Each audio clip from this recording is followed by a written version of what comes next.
आदरणीय बहन जी मानवर श्री कांसीराम जी को अपने श्रद्धा सुमन अर्पित करें। लेकिन उससे पहले हम यह चाहेंगे कि बहन जी उनके सम्मान में हमें जरूर कुछ दिशा निर्देश दें। आदरणीय बहन जी।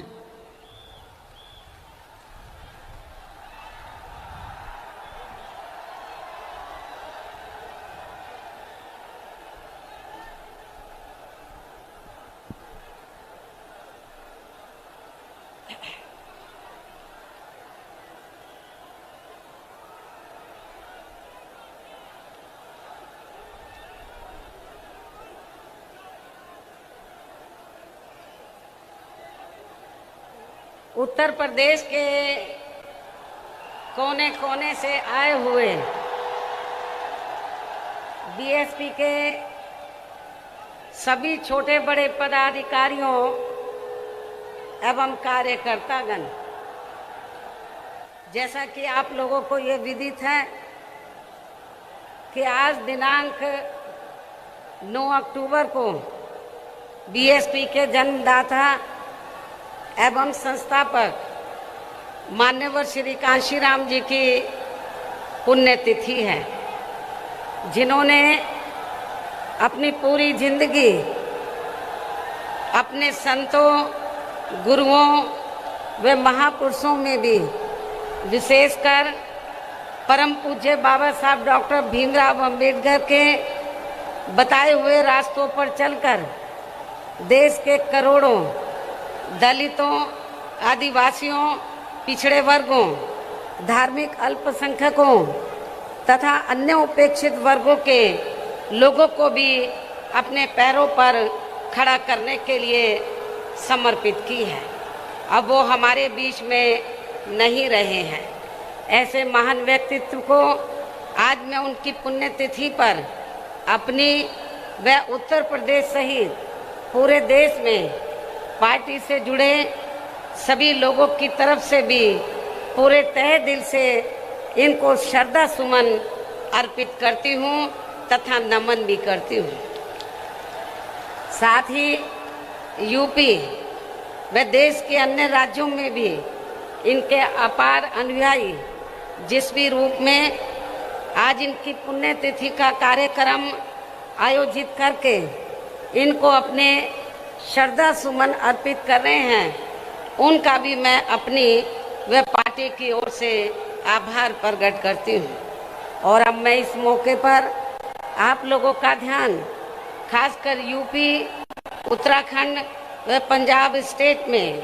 कुछ ही महीनों के अंदर एक साथ होने वाले विधानसभा चुनाव को विशेष ध्यान में रखकर कुछ जरूरी बातों की तरफ दिलाना चाहती हूँ।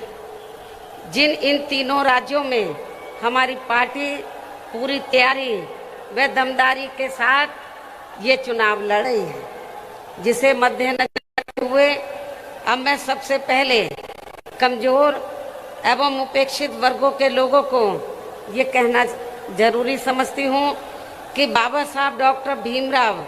अंबेडकर ने भारतीय संविधान के बनने के बाद विशेषकर इन वर्गों के लोगों को ये कहा था कि मैंने काफ़ी संघर्ष एवं अथक प्रयासों से अपने इन वर्गों के लोगों को जिंदगी के हर पहलू में आगे बढ़ने के लिए भारतीय संविधान में कानूनी अधिकार तो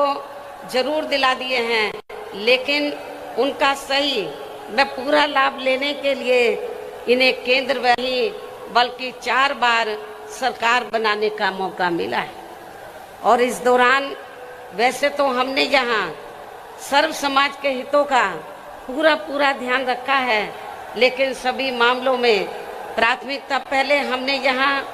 सर्व समाज में से उन गरीब, कमजोर एवं उपेक्षित वर्गों के लोगों को दी है, जिनकी यहाँ जातिवादी, संकीर्ण व पूंजीवादी मानसिकता रखने वाली पार्टियों की रही सरकारों में काफ़ी ज़्यादा उपेक्षा की गई है। साथ ही इनकी सरकारों में उपेक्षित रहे अपने सभी संतों, गुरुओं व महापुरुषों आदि को भी हमने पूरा आदर सम्मान दिया है। इसके साथ साथ हमारी पार्टी की रही सरकार ने यहाँ सर्व समाज में से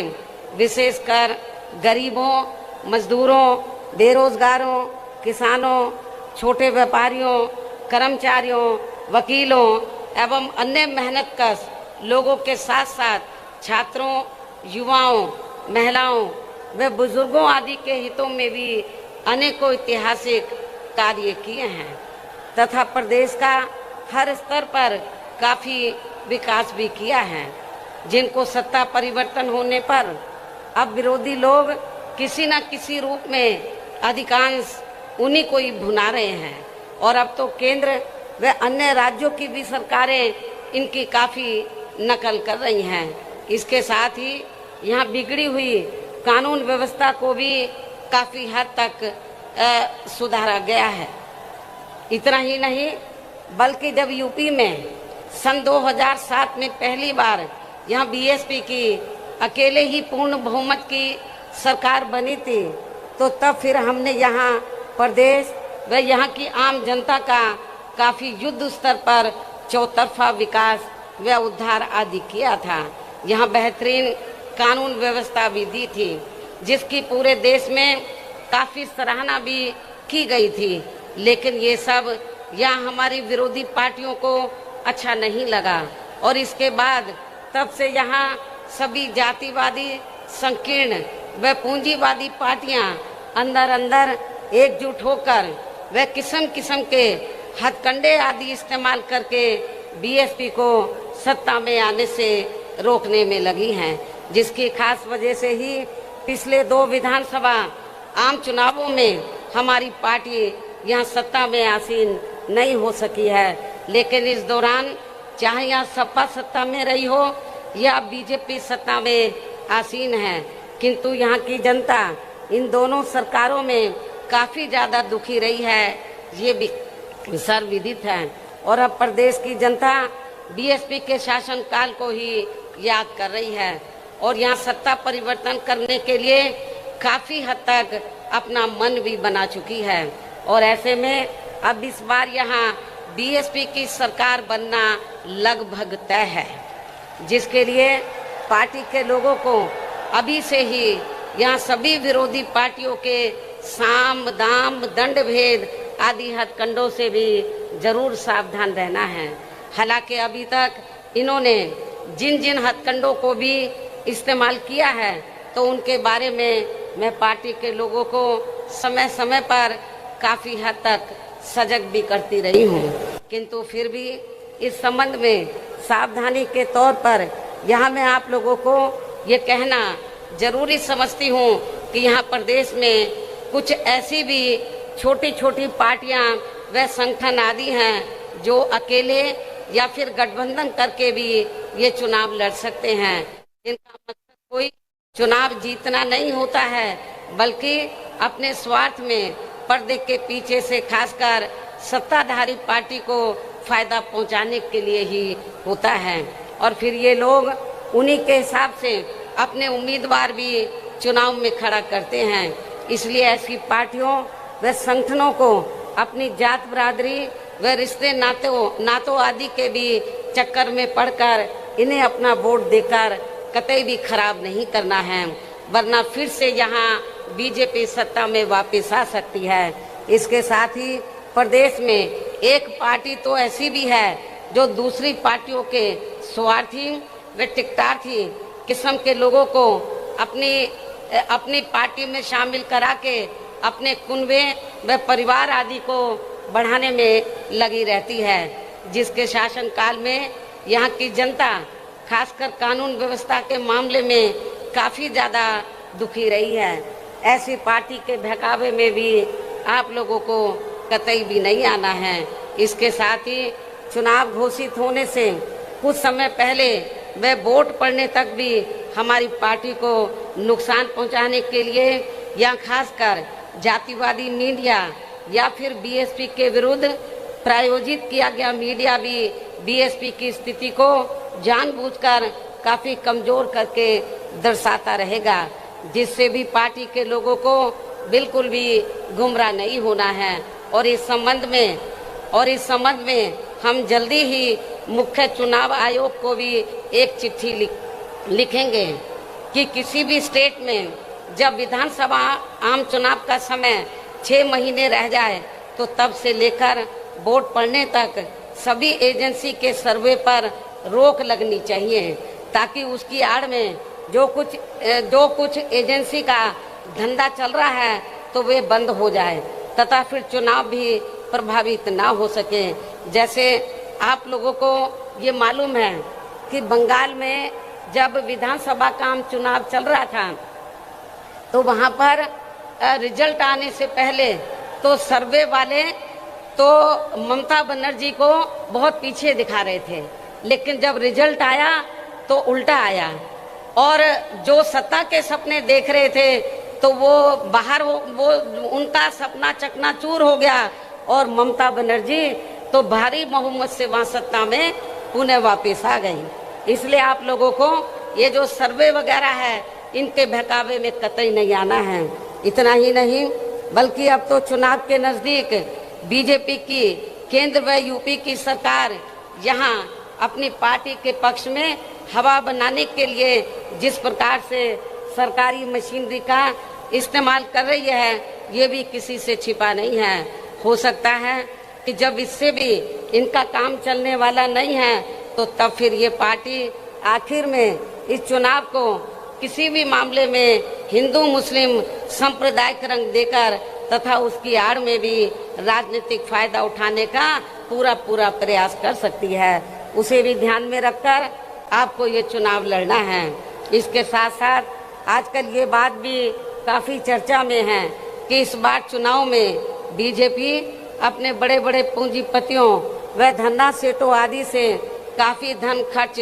कराने वाली है, जिनके हिसाब से ही ज्यादातर नीतियां बना के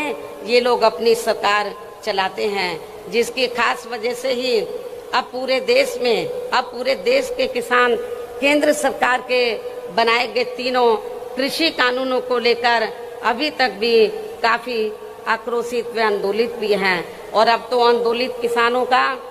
काफी ज्यादा शोषण व उत्पीड़न भी किया जा रहा है और इस मामले में लखीमपुर खीरी की घटना इसका ताजा उदाहरण भी है। इसके अलावा अब ये पार्टी चुनाव घोषित होने के नजदीक व चुनाव के दौरान भी यहाँ खासकर कोरोना नियमों की आड़ में हमारी पार्टी के लोगों को भी काफी परेशान कर सकती है, जिसे भी ध्यान में रखकर पार्टी के लोगों को इस चुनाव में कोरोना नियमों का जरूर पालन करते रहना है। वैसे भी इस मामले में अभी सावधानी बरतते रहना ही आपके स्वास्थ्य व पार्टी के भी हित में बहुत जरूरी है। इसके साथ ही इस संदर्भ में सावधानी के तौर पर यहाँ मैं आप लोगों को ये भी कहना चाहती हूँ कि आज़ादी के बाद देश के अन्य राज्यों की तरह यहाँ आपके यूपी में भी काफी वर्षों तक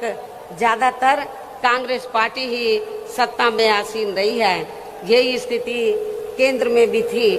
लेकिन कांग्रेस पार्टी की जातिवादी व पूंजीवादी सोच होने के कारण उस समय कांग्रेस पार्टी की रही सरकार में सभी जाति व धर्मों में से जो लोग अपने खुद के इस प्रदेश में रोटी रोजी नहीं मिलने के कारण उसकी तलाश में व मजबूरी में यहाँ से बड़ी संख्या में अपनी रोटी रोजी के लिए पलायन करके दूसरे राज्यों में चले गए थे, तो उनमें से इस बार अधिकांश लोग कोरोना काल में वहां से पलायन करके फिर से अपने खुद के प्रदेश यूपी में वापस आ गए थे और लगभग यही स्थिति कुछ और राज्यों में भी हमें देखने के लिए मिली है। किंतु इनके लिए यूपी में भी आकर अति दुख की बात ये रही कि यूपी की वर्तमान भाजपा सरकार ने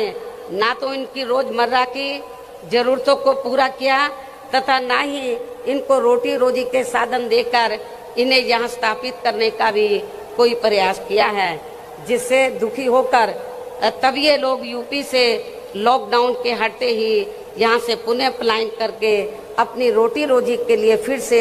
दूसरे राज्यों में वापिस चले गए। इसके साथ ही यहाँ अति दुख की बात ये भी रही कि उस समय यूपी में कोरोना से जिन लोगों की मृत्यु हो गई थी तो उनके दाह संस्कार के लिए भी यहाँ की भाजपा सरकार ने लकड़ी तक का भी कोई उचित प्रबंध नहीं किया था, जिसके कारण फिर बड़ी संख्या में इनके शव यहाँ गंगा, यमुना, नदी नालों आदि में बहते हुए हमें नजर आए हैं। इससे इनके संस्कारों का भी काफी कुछ पता चलता है। इतना ही नहीं बल्कि उस दौरान इनके प्रति अन्य पार्टियों का भी रवैया लगभग एक जैसा ही हमें देखने के लिए मिला है। और इस मामले में वैसे आप लोगों को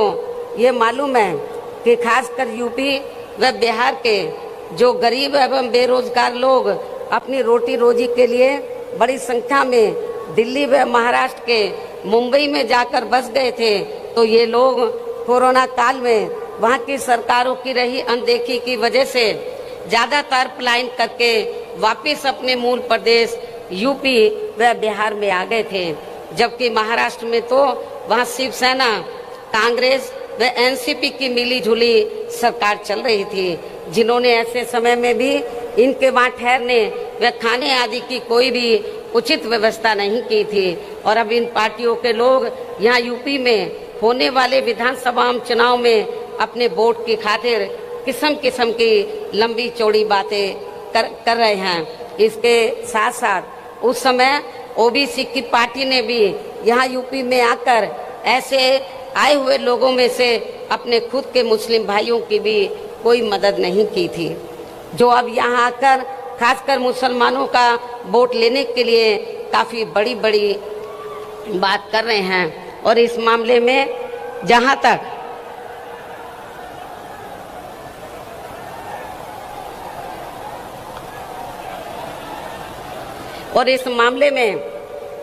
तक दिल्ली से यूपी के लोगों का जबरदस्त पलायन करने का सवाल है,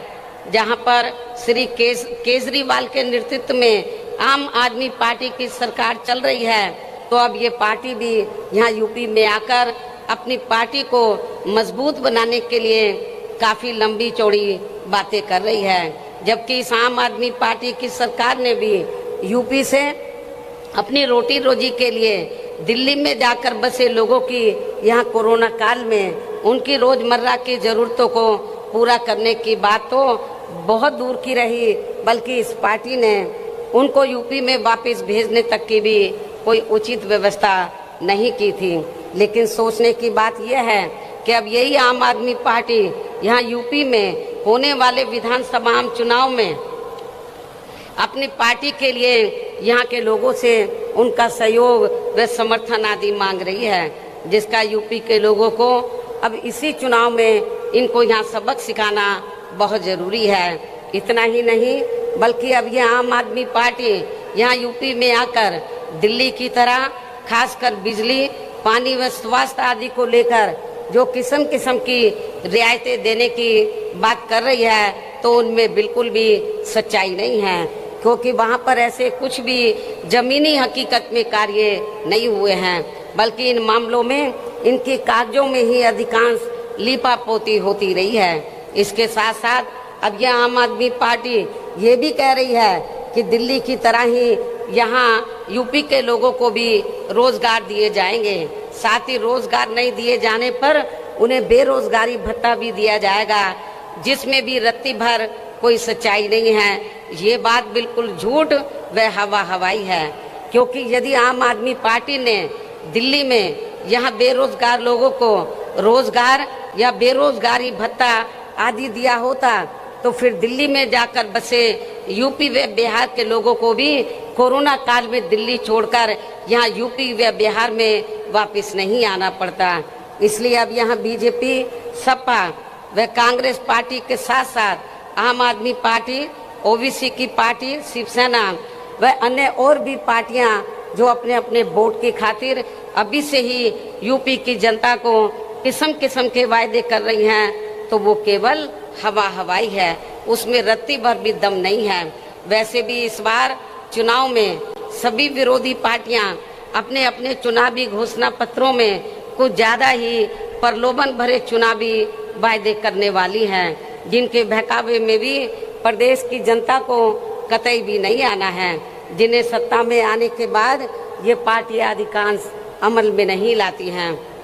जबकि ये बात भी सर्वविदित है कि बीएसपी किसी भी चुनाव में अपना कोई भी चुनावी घोषणा पत्र आदि जारी नहीं करती है, क्योंकि बीएसपी कहने में बहुत कम बल्कि कार्य करके दिखाने में ही ज़्यादा विश्वास रखती है। और इस मामले में बीएसपी का यहाँ 4 बार का रहा शासनकाल इसका खास सबूत है। इसलिए इन सब बातों को ध्यान में रखकर प्रदेश की जनता को अब चुनाव में विरोधी पार्टियों के किसी भी बहकावे में नहीं आना है, जिनका यहाँ के लोगों के प्रति असली चेहरा खासकर कोरोना काल में हमें काफ़ी कुछ देखने के लिए मिला है, जिसे खास ध्यान में रखकर अब हमारी पार्टी का ये कहना है कि बीएसपी की सरकार बनने पर इस बार सबसे ज़्यादा जोर हमारी पार्टी यहाँ के गरीब व बेरोजगार नौजवानों को रोटी रोजी के साधन उपलब्ध कराने पर ही लगाएगी, ताकि अब आगे इनको अपनी रोटी रोजी के लिए यहाँ अपने खुद के प्रदेश यूपी से कभी भी पलायन ना करना पड़े। और इस बार चुनाव में हमारी पार्टी का यही मुख्य चुनावी मुद्दा भी होगा। इसके साथ ही यूपी में हमारी पार्टी की रही चारों सरकारों ने यहाँ सब समाज में से खासकर दलितों, आदिवासियों, पिछड़े वर्गों, मुस्लिम व अन्य धार्मिक अल्पसंख्यकों तथा गरीबों, मजदूरों, बेरोजगारों, किसानों, छोटे व्यापारियों, कर्मचारियों, वकीलों व अन्य मेहनतकश लोगों के साथ साथ छात्रों, युवाओं, महिलाओं व बुजुर्गों आदि के हित एवं कल्याण के लिए जो भी योजनाएं व परियोजनाएं आदि चलाई थी, जिन्हें सपा व भाजपा सरकार ने अधिकांश रोक दिया है, तो उन्हें फिर से शुरू किया जाएगा। साथ ही प्रदेश में बिजली, पानी, स्वास्थ्य व अन्य रोजमर्रा की सभी जरूरतों को भी समय से पूरा किया जाएगा। इसके साथ साथ प्रदेश में खासकर शिक्षा के क्षेत्र में तथा अन्य और विभागों के भी कर्मचारी जो आए दिन अपनी मांगों को लेकर धरना प्रदर्शन व हड़ताल आदि करते रहते हैं, तो उन सभी मामलों को निपटाने के लिए एक आयोग का गठन किया जाएगा और उनकी वाजिब मांगों को स्वीकार भी कर लिया जाएगा। साथ ही प्रदेश के जो भी क्षेत्र अति पिछड़े हैं, तो उन्हें प्राथमिकता के आधार पर विकसित किया जाएगा। इसके साथ साथ डॉक्टर अंबेडकर ग्राम विकास योजना एवं मान्यवर श्री कांशीराम जी शहरी समग्र विकास योजना को भी पुनः चालू करा के यहाँ गांवों व शहरों को फिर से विकसित किया जाएगा, जिनकी हालत अब यहाँ काफी ज्यादा खराब हो चुकी है। प्रदेश में अयोध्या, वाराणसी, मथुरा व अन्य सभी धार्मिक स्थलों पर लोगों की सुविधा के लिए बीएसपी की सरकार के पद चिन्हों पर चलकर वर्तमान भाजपा सरकार ने अभी तक जो भी कार्य शुरू किए हैं, तो वे अभी पूरे नहीं हुए हैं, तो उन्हें बदले की भावना से रोका नहीं जाएगा बल्कि पूरा कराया जाएगा। इसके अलावा प्रदेश में सरकार बनने पर पहले नए हॉस्पिटल, मेडिकल कॉलेज एवं शिक्षण संस्थान आदि नहीं बनाए जाएंगे, बल्कि पहले से जो बने हैं, जिनकी काफी दयनीय हालत हमें कोरोना काल में देखने के लिए मिली है, तो उन्हें पहले सुधारा जाएगा। इसी प्रकार प्रदेश में सड़कें व पुल आदि भी नए बनाने से पहले यहाँ पुरानी सड़कों व पुलों आदि को ही ठीक किया जाएगा, ताकि कोई जनहानि ना हो सके। साथ ही प्रदेश के विकास व जनहित में केंद्र एवं स्टेट की अभी तक जो भी सही योजनाएं चल रही हैं, तो उन्हें विरोधी पार्टियों की तरह बदले की भावना से रोका नहीं जाएगा। इसके साथ ही सपा व भाजपा सरकार की तरह दूसरी सरकारों के किए गए कार्यों के नाम बदलकर ये भी नाटक नहीं किया जाएगा। कहने का तात्पर्य ये है कि प्रदेश में सपा व भाजपा सरकार के सभी कार्यों की ईमानदारी से समीक्षा की जाएगी। जो कार्य सही व जनहित में हैं, तो उन्हें जरूर आगे बढ़ाया जाएगा, अर्थात रोका नहीं जाएगा। इसके अलावा मेरी सरकार में वर्तमान भाजपा सरकार की तरह कानून व्यवस्था का सुधार केवल कागजों व मीडिया आदि में नहीं, बल्कि जमीन पर ही लोगों को हकीकत में होता हुआ नजर आएगा। खासकर सपा सरकार में जो गुंडे, बदमाश व माफिया आदि खुलेआम जनता का शोषण व उत्पीड़न आदि करते हैं तो वे मेरी सरकार में आपको जेल के बाहर नहीं बल्कि जेल की सलाखों के अंदर ही नजर आएंगे, जहां उनकी असली जगह होनी चाहिए। इस प्रकार से प्रदेश में सर्वजन हिताय व सर्वजन सुखाय के लिए जहां हर स्तर पर प्रदेश की पूरी तस्वीर बदल दी जाएगी। इतना ही नहीं बल्कि आज मैंने प्रदेश व आम जनहित में जो कुछ भी कहा है और इससे पहले पिछले महीने दिनांक 7 सितंबर को प्रबुद्ध वर्ग के हुए समापन कार्यक्रम के दौरान भी जो कुछ भी कहा है तो ये सभी कार्य यहाँ बीएसपी की सरकार बनने पर बिना पक्षपात एवं भेदभाव आदि के ही समय से पूरे किए जाएंगे। और इस मामले में विशेषकर किसानों, गरीब व कमजोर एवं असहाय लोगों की तथा यहाँ सर्व समाज में से बेरोजगार लोगों की भी समस्याओं को दूर करने की तरफ विशेष ध्यान दिया जाएगा। साथ ही सर्व समाज में से ब्राह्मण समाज की भी सुरक्षा, सम्मान एवं तरक्की आदि के साथ साथ यहाँ धार्मिक अल्पसंख्यक समाज में से मुस्लिम समाज के भी विकास एवं उत्थान व उनके जान माल आदि की सुरक्षा को भी लेकर पार्टी ने अभी तक जो कुछ भी कहा है तो उन पर हमारी सरकार द्वारा पूरी ईमानदारी व निष्ठा से जमीनी हकीकत में कार्य किया जाएगा तथा यहाँ की जनता को किसी भी मामले में निराश नहीं होने दिया जाएगा। वैसे भी बीएसपी किसी भी मामले में, मैं फिर इस बात को दोहराती हूँ कि वैसे भी बीएसपी किसी भी मामले में जो कहती है तो उस पर सही से अमल भी करके दिखाती है। यही बीएसपी की खास पहचान भी है। लेकिन इस मामले में सावधानी के तौर पर यहाँ मैं ये भी कहना चाहूँगी कि यदि यूपी की वर्तमान भाजपा सरकार ने यहाँ की जनता के प्रति अपनी जिम्मेवारी को पूरी ईमानदारी व निष्ठा से निभाया होता तो अब यहाँ विधानसभा के आम चुनाव होने के नज़दीक यूपी की सरकार के साथ साथ माननीय प्रधानमंत्री जी व अन्य और केंद्रीय मंत्रियों एवं नेताओं आदि को भी यूपी की जनता को लुभाने के लिए अब यहाँ थोक के भाव में ताबड़तोड़ शिलान्यास, घोषणाएं व अधकच्चे कार्यों का भी उद्घाटन आदि नहीं करना पड़ता।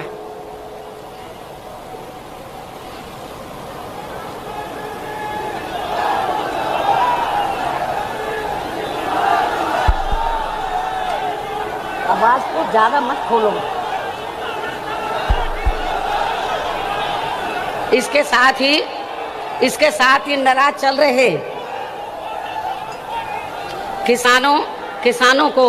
वे अपनी उपेक्षा को लेकर कुछ नाराज चल रही जातियों को भी साधने के लिए अब यहाँ इनको चुनाव के नजदीक खासकर जाट व गुर्जर आदि समाज के राजाओं की प्रतिमाएं लगाने व यूनिवर्सिटी आदि के भी नाम बेमन होकर नहीं रखने पड़ते, जबकि वास्तव में ये सभी कार्य बहुत पहले ही पूरे हो जाने चाहिए थे, जिनका अब सरकार के लोगों को यहाँ शिलान्यास नहीं बल्कि लोकार्पण व उद्घाटन आदि ही करना पड़ता। इसी प्रकार अब चुनाव होने के नजदीक इनको उन जाति के विधायकों को भी काफी दुखी मन से मंत्री आदि बनाना पड़ा है, जो जातियां इनकी कार्यशैली से काफी नाराज चल रही थी, जिससे भी इनको अब कोई खास लाभ मिलने वाला नहीं है।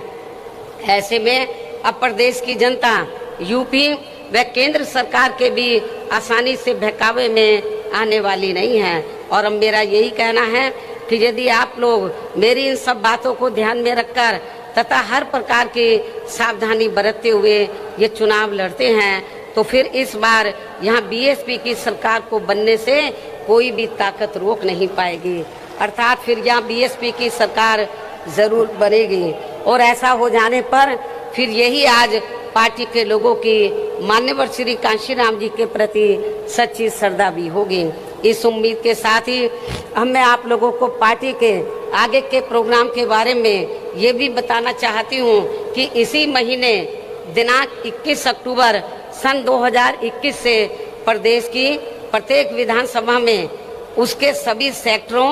व पोलिंग बूथों आदि की बनी कमेटियों के सभी पदाधिकारियों को यहाँ विधानसभा चुनाव को खास ध्यान में रखकर उन्हें कैडर के जरिए हर स्तर पर तैयार व सजग करने का कार्य युद्ध स्तर पर पूरे प्रदेश में शुरू किया जाएगा और ये कार्य पूरा होने पर फिर जरूरत अनुसार ही आगे का कार्यक्रम बनाया जाएगा। इसके साथ ही प्रत्येक विधानसभा वार कैडर का ये कार्य पार्टी के केवल पूरे मंडल को देख रहे मुख्य सेक्टर प्रभारियों व पार्टी के स्टेट एवं केंद्रीय वरिष्ठ पदाधिकारियों द्वारा ही लिया जाएगा। इतना ही नहीं बल्कि आपकी मदद के लिए पिछले महीने 7 सितंबर को वे आज 9 अक्टूबर को भी मैंने खासकर यहाँ यूपी में होने वाले विधानसभा चुनाव को ध्यान में रखकर जो भी जरूरी बातें आप लोगों के सामने रखी हैं तो उन्हें बुकलेट के जरिए भी हर विधानसभा में वहाँ के लोगों तक जरूर पहुँचाया जाएगा। और इस मामले में मैं ये भी कहना चाहूँगी, यदि मुझे ये लगा कि आप लोग मेरे आज दिए गए इस आदेश व निर्देश का सही से पालन नहीं कर पा रहे हैं तो फिर मैं जरूरत महसूस होने पर पार्टी हित में प्रदेश की किसी भी विधानसभा में जाकर खुद उसका निरीक्षण भी कर सकती हूँ। इसलिए आपको ये कार्य पूरी ईमानदारी से ही करना है ताकि मुझे आपका इम्तिहान न लेना पड़े। इसके साथ साथ यहाँ मैं ये भी कहना चाहती हूँ कि इसी पैटर्न पर चलकर उत्तराखंड व पंजाब स्टेट में भी पार्टी के लोग ये कार्य 21 अक्टूबर से ही शुरू करेंगे। इस प्रकार से आप लोग अपनी पूरी तैयारी के साथ इन तीनों राज्यों में यहाँ की सरकारों को सत्ता से जरूर बाहर करेंगे। अर्थात आप लोग उत्तर प्रदेश में व इससे लगे उत्तराखंड प्रदेश में भी अपनी पार्टी की सर्वजन हिताय व सर्वजन सुखाय की सरकार जरूर बनाएंगे। साथ ही पंजाब स्टेट में भी